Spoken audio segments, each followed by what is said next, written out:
Today, let's talk about what role archery could possibly play in an SHTF situation. So, hold on, we'll be right back.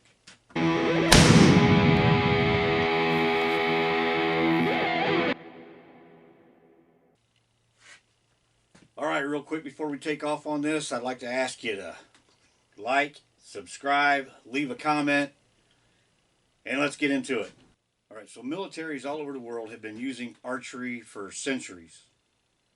And even I looked into the Army Survival Manual. I believe the one that I downloaded was the 2002. It actually has a section in there documenting how to make a bow in the field if you needed one to survive. So they obviously still see some value in archery. And there have even been stories, I've never been in the military, but stories that the Green Beret maybe still use archery. I did find some articles and some photos of some American soldiers, look like they're special forces, using early compound bows and recurve bows, possibly around the Vietnam era. So I know that the military does still see some value in archery. And we've all seen Rambo, and we know he's bad with a bow. He's a wicked man with a bow. So one of the first things that people are going to think about when they think about archery, they're going to think about a compound bow. And some of the good things about the compound is it's fast, accurate, because most of the time you're using like a kisser button and a peep sight and pin sights, so you're lining that thing up with at least 3 contacts there. So you can get these to be very accurate. Depending on what one you get or what model you get, they can be very fast. And with the string stops and things they're putting on them now, they're a lot quieter. So that's some of the really good things about the compound bow. The bad things about a compound bow is that it takes more care because it has cams and cables and nuts and bolts, just things that have to be checked on and worked on. And you're usually going to be using some type of a release instead of a finger release or finger tabs. So that's the compound. Now, one of my favorites, and everybody knows this, everybody that knows me knows this, is the recurve, because it's just so simple. You got literally a stick and a string.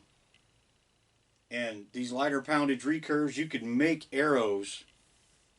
If you're in the woods and you have this bow, you can make arrows for this thing fairly easy. I mean, it's not like going to the store and buying them, but you're going to make arrows for this a lot easier than you can make something for a compound bow because of the speed and the weight on the compound.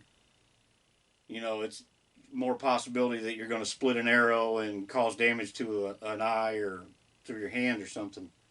Somebody could be shooting a compound bow in a couple of days because of the sight alignment and how everything works.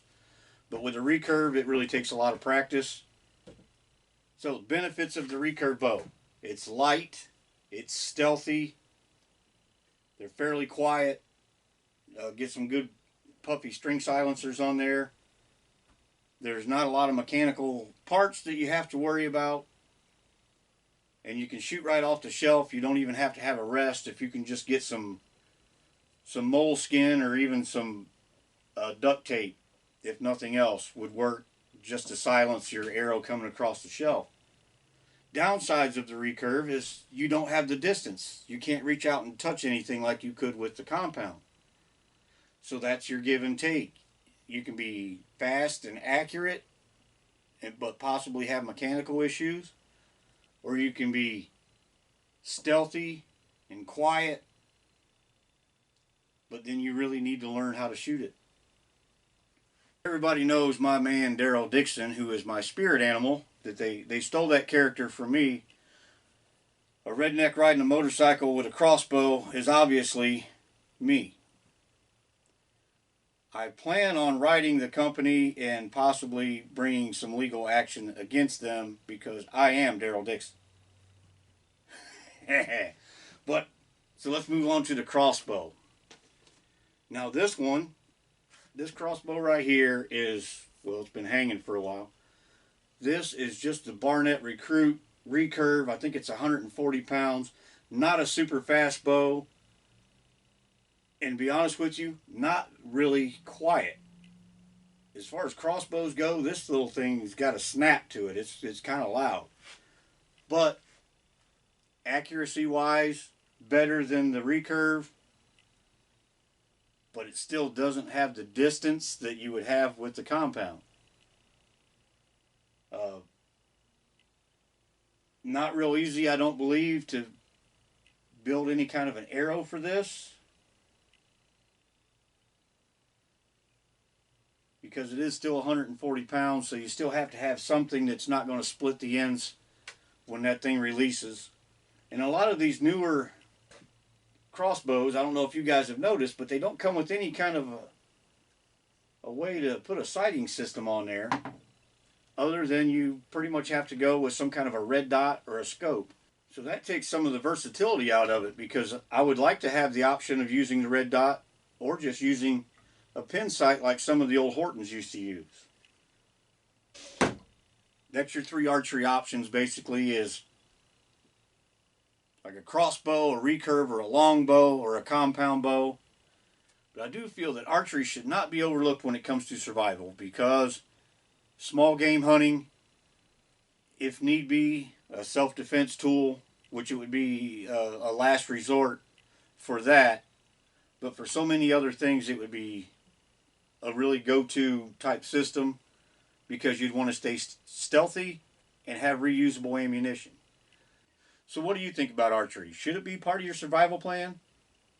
Drop me a comment down below. Let me know what you think. Y'all come back and we'll talk again.